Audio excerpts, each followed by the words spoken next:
UDF സ്ഥാനാർത്ഥി ബിന്ദു കൃഷ്ണയ്ക്കും മകനുമെതിരെ അധിക്ഷേപ വാർത്തകൾ പ്രചരിപ്പിക്കുന്നുവെന്ന പരാതിയുമായി UDF ജില്ലാ കളക്ടർക്കാണ് പരാതി നൽകിയത്. സൂര്യഗായത്രി വിവരങ്ങൾ നൽകാനായി ചേരുന്നുണ്ട്. സൂര്യഗായത്രി, വിശദാംശങ്ങൾ എന്താണ്? കഴിഞ്ഞ ദിവസമാണ് ബിന്ദു കൃഷ്ണയുടെ മകന്റെ ഉടമസ്ഥതയിലുള്ള വാഹനം ഒരു അപകടത്തിൽപ്പെടുകയും അതിൽ 2 വിദ്യാർത്ഥിനികൾക്ക് ഗുരുതരമായിട്ട് പരിക്കേൽക്കുകയും ചെയ്തിട്ടുണ്ടായിരുന്നു. അപകടം രാഷ്ട്രീയവൽക്കരിക്കാൻ ശ്രമിക്കുന്നു CPM എന്നുള്ള പരാതി ബിന്ദു കൃഷ്ണ നേരത്തെ തന്നെ ഉയർത്തിയിട്ടുണ്ടായിരുന്നതാണ്.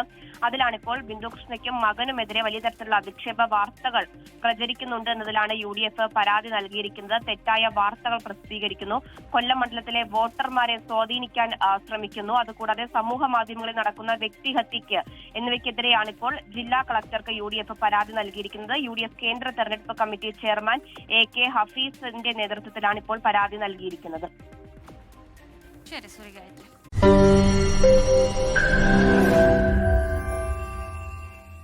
ലോകത്തെവിടെയായാലും ഏത് സമയത്തും 24 വാർത്തകളും ഓഗ്മെന്റഡ് റിയാലിറ്റി പാക്കേജുകളും എക്സ്പ്ലെയിനറുകളും വിശദമായി കാണാൻ ഞങ്ങളുടെ YouTube ചാനൽ നിങ്ങൾക്ക് സബ്സ്ക്രൈബ് ചെയ്യാം.